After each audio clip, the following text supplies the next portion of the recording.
coalition of civil society organizations has called on the Tinubu-led administration to take urgent steps to end mass atrocity, secure Nigeria, and ensure accountability for victims of this menace. The group says insecurity has been on the rise due to the emergence of different terrorist groups across the geographical region of the country.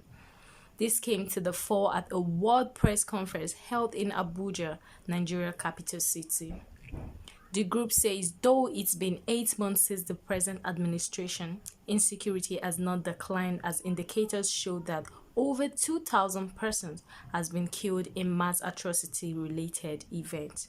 We are particularly concerned about the continued abduction, noting that at least 230 incidents, in most of which multiple victims were involved, occurred within the first 2 weeks of January 2024 alone.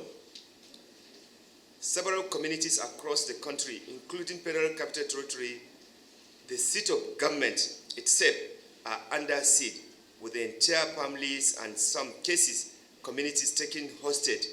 Residents are being forced due to the repeated attacks by terrorists, kidnappers, and other organized criminal groups.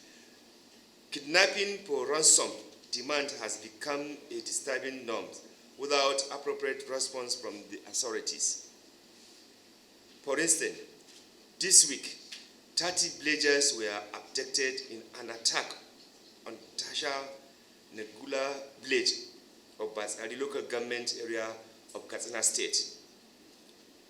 This comes on the heels of the abduction of 23 people in the government area of Katsina.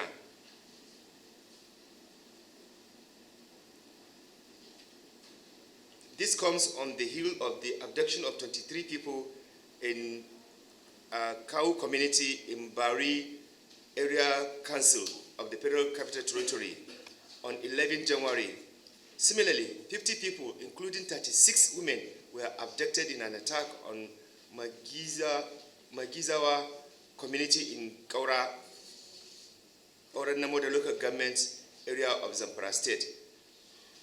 Over 400 people were killed in repeated attack on communities in Mangu local government area of Plateau State, including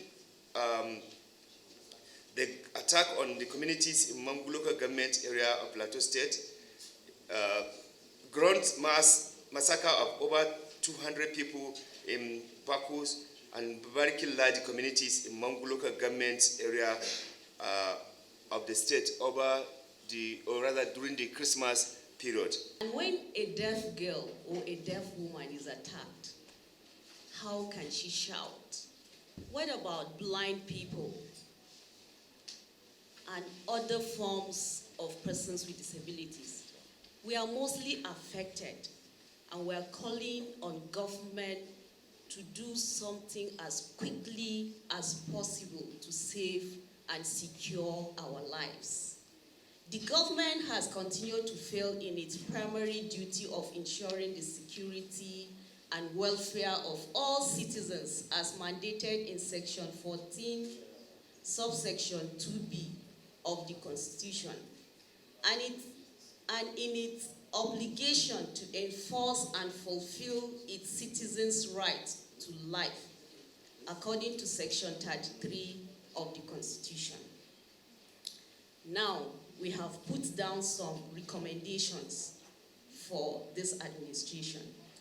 We hereby call upon President Bola Ahmed Tinubu as the lead agent of government to urgently, number one, fulfill its constitutional imperative of safeguarding the lives of all citizens. Number two, declare a state of emergency on kidnapping and other forms of terrorism. They also say that some communities are prone to self-help in securing their homes as they can fabricate locally made weapons.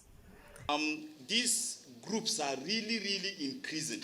I come from southern Adama, precisely in Ganye local government. Every month, I get a letter from my local government asking me to contribute to security for my village chief, for example. Because at a point, they are not only using vigilantes, they are not only using independent security outfits, they are even using hunters to protect their community. And the question is, if ordinary citizens in villages and these local places have become vulnerable, naked, and exposed, what are you expecting them to do? I think one of the things they have done is to create this independent security outfit. And people are making machetes and knives using their own blacksmiths. You know, in the villages, they are making local guns, and it's very normal. But this is only one way that they are responding. They say the second way is, if you cannot fight them, join them. A lot of young people are also joining these groups, either kidnapping and banditry. What I think right now is that the way these questions are coming is as if Nigerian people have outsourced the responsibility to deal with their challenges to some certain kind of people who call themselves civil society and then exclude themselves from it. The big challenge is for us to own the fight against insecurity, first and foremost, as a basic. Because if we don't, the folks have abandoned everything. Yeah. They abandoned health. They said, no, we can't provide health for you. Let us privatize it. So they privatized the hospitals. They said, oh, we can't provide education. So private universities are mushrooming everywhere. So public universities are collapsing. So the state is in a state of abandonment. The Nigerian people have to wake up. It's not a civil society thing anymore. We have to wake up and hold these guys responsible and accountable. They can't abandon us. They can't. Somebody said, what are we doing with National Assembly? That we should go to National Assembly, the ones that make the law. Who told you the problem is the law?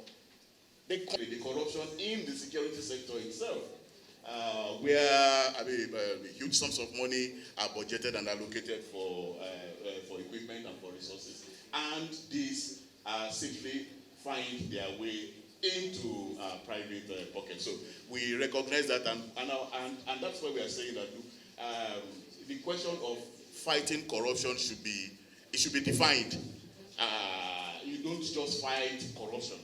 You should say where, in which instance, in which places you are fighting corruption, and what you are going to do. And if you look at all of our demands, they are all interlinked. There's absolutely no way you are going to fight corruption in this sense. Deal with the question of the balance of the economy the way we have presented it, that it does not dovetail into the question of a state of emergency. Because what we are saying with the state of emergency is very clear. We are saying that this is an urgent situation. Recognize that it is urgent. Allocate a timeline within which you will resolve this problem, or at least roll back insecurity. So there should be a timeline. The coalition comprises of Civil Society Joint Action Group, Community of Practice Against Mass Atrocity, and Nigeria MAN.